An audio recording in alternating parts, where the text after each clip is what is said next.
Tarix oqimida qo'rqmas xotin yetakchilar yangi yo'llarni ochish uchun jasoratli qadamlar qo'ygan va ularning ko'pchiligi boshqalarni kuchaytirish uchun to'plimning qaynoqlariga aylanganlar.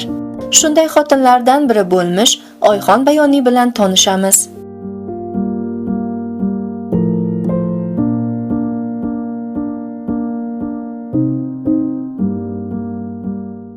Oyxon Bayoniy Kondid akademisiyan Dr. Muhammad Yaqub Vohidiy Jazujonining qizi 1332 quyosh yili Sumbula oyining 22-sida Sarpul shahrida tug'ilgan.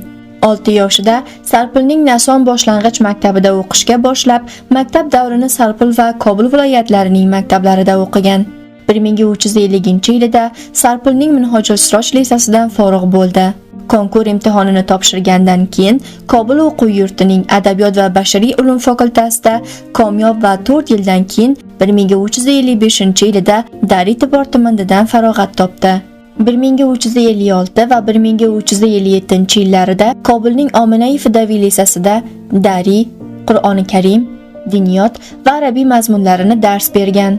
1357-yilning saraton oyidan boshlab necha oy Suriya oliy lisasida muavin sifatida ishlab, undan keyin Idlot va kultur vazorati, Xalq farhangi riyosati, O'zbek va turkman xalqlari folklorining umumiy mudiri bo'lib ishlagan. Ushbu idora chavkotida bir mujalla Dariy, Pashto, O'zbeki, turkmani va boshqa millatlar tilida nashr etilardiki, shu yildan boshlab Xalq farhangi mujallasida jurnalistik va yozuvchilikka boshlab maqolalar nashr etdi. Ayni holda Afg'oniston radiosining mahalliy tillar idorasida o'zbekcha natoqi va programmalar sotuvchisi sifatida ishladi.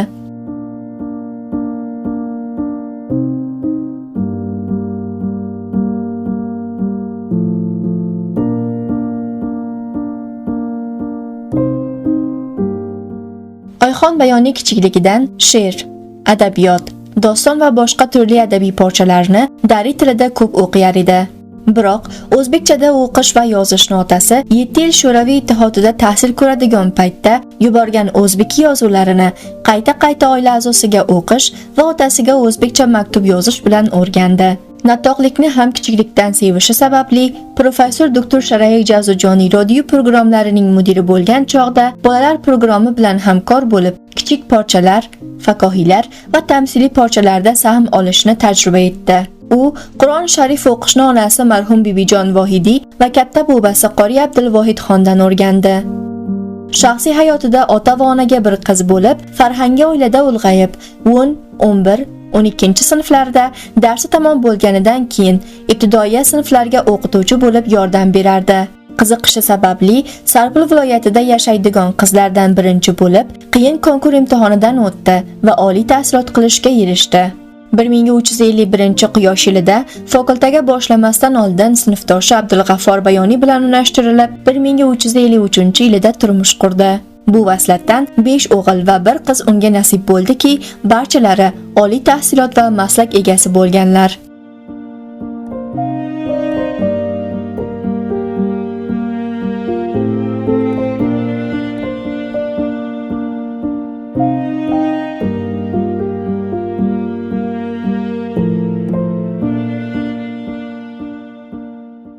Oyxon 1358-yildan 6 yilga qadar otasi va umr yo'ldoshi rahmatli Abdulg'affor Bayoniy yordami bilan o'zbek tilida nashr qilinadigan Yulduz jaridasining mas'ul mudiri bo'lib ishladi.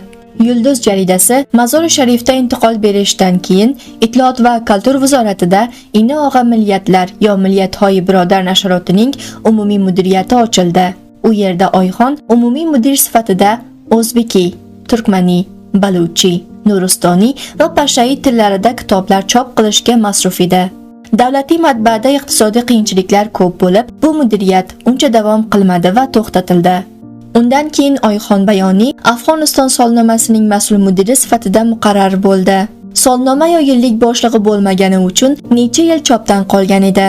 Solnomada o'lkada yuz bergan 1 yillik voqealar kronologik shaklda tayyor qilinib, davlat barcha idoralari va bo'limlarining yillik guzorishlari va ayrim ma'lumotli matlablar 1000 dan ortiq sahifada nashr qilinar edi. Uning kecha va kunduz qilgan talashlari sababli oz fursatda 1000 dan ko'p sahifasi bo'lgan 3 yil solnomasi 2 jildda chop qilindi.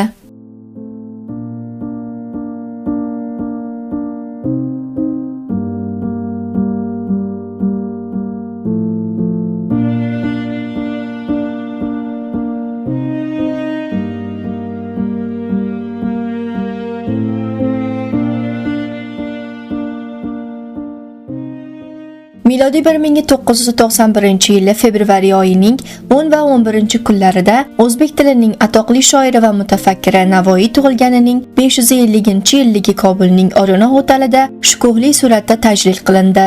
Bu munosabat bilan Oyxon o'zbek shoirlari unvoni ostidagi 3 jildga tayyorlangan kitobning 1-jildini 251 sahifada chopdan chiqardi. Bu kitob qadim zamonlardan boshlab 13-hijriy asrning boshlarigacha yashab ijod qilgan shoirlarning sharh ahvoli va ularning asarlaridan namunalarni o'z ichiga oladi.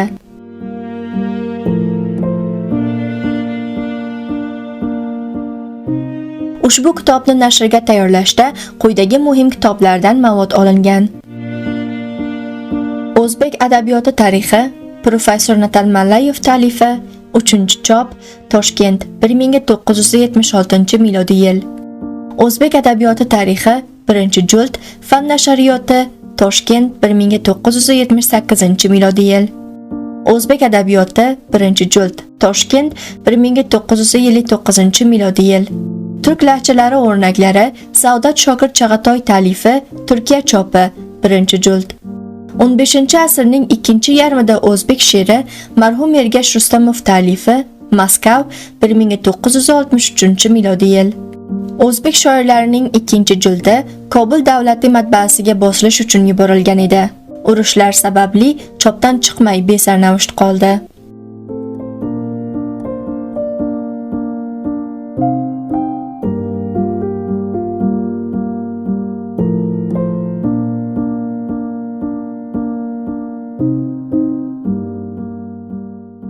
Oyxon Bayoniy Ulkan bahori unvoni ostida bir she'riy to'plamni va Ustod Mir Husayn Shohning Zindagoni siyosiy Mir Alisher Navoiy kitobini o'z ehtimomi bilan qaytadan chop qilib, bu kitoblar mahfil qatnashuvchilariga tavsiya qilindi. U Kobulda urushlar boshlangandan keyin o'z oilasi bilan Mazor-i Sharifga qaytdi. Mazor-i Sharifda necha vaqt umr yo'ldoshi Bayoniga yordam berib, Shibrg'on Farig'oniyon chopxonasi Afg'oniston milliy junbushi chavkotida ta'sis qilingandan keyin ushbu chopxonaning nashrot mas'uli bo'lib 1993-yildan 1997 yilgacha ishladi. Bu chopxonada mujallalar, jaridalar, pamfletlar, jantarilar va kortlar chop qilinardi. 1998-yilda Sarpulga borib, oz muddat Sarpul xotin-qizlari anjumanining mas'uli bo'ldi. Tolibon Turkistonga hokim bo'lgandan keyin Kobulga muhojir bo'lib, qarib 1,5 yil Kobul, Jabilsiroj va Taxorda yashab, Oyxonim bandaridan o'tib, 3 kichik bolasi bilan Tojikistonning markazi Dushanba shahrida yashaydigan oilasiga qo'shildi. U yerda ham farhang, ta'lim va tarbiya sohasida faoliyat qilib, Bayoniy va do'stlari yordami bilan qurilgan Somonyon lisasida til va adabiyot ma'limi sifatida ishladi. Ayni holda Afg'oniston Sesi radiosi otli idorada haftada 1 soatlik televizioniy programda natoq va program tuzatuvchisi bo'lib 4 yilga qadar ishladi. Oyxon umr yo'ldoshi Abdulg'affor Bayoniyni qo'ldan bergandan so'ng yo'n ichsiyor yordami bilan Tojikiston o'lkasidan 3 kichik bolasi bilan 2004-yili Norvegiyada panohinda bo'ldi. Oyxon Bayoniy hozir 5 o'g'li va 6 nabirasi bilan Norvegiyaning Trondheim shahrida hayot kechirmoqda. Ularga uzoq va sog'lik umr tilab, ijodlarini gullashini tilab qolamiz. O'zbek TV, Ifora.